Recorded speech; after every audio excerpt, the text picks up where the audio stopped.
It was two worlds, you know, and I was very much aware of two worlds. I would take a streetcar and go up to Mattapan Square and go to Ashmont Station. And Ashmont Station was at this end of the subway, and Harvard Square was at this. So it really was. And I would go through Boston.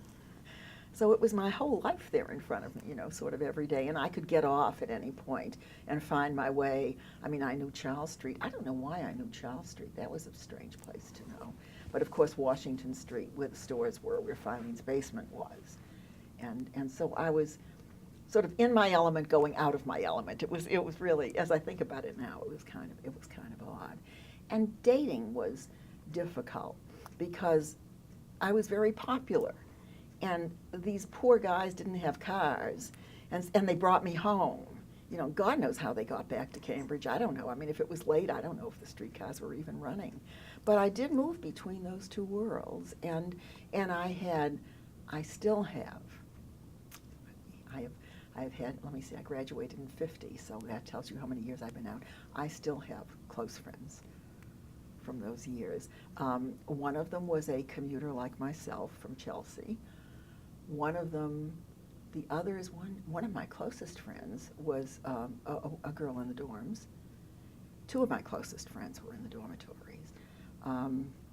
My friends were, yeah, they were largely Jewish at the beginning, not later. And you know, it was very, very interesting. It was interesting that I went to Hillel when I first started and felt very out of place because the stress, the emphasis on Jewishness as such was something I had lived it, but it had never been made such a point. And I remember, oh, and those were the days, let me see, okay, 48. I started in 46, 48, the State of Israel.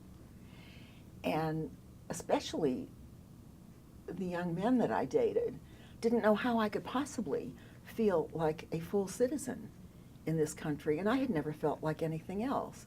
So it was all very strange, and I would go there to stuff envelopes, but eventually I didn't go there anymore. It just wasn't the same as my identification, and it was threatening in a way.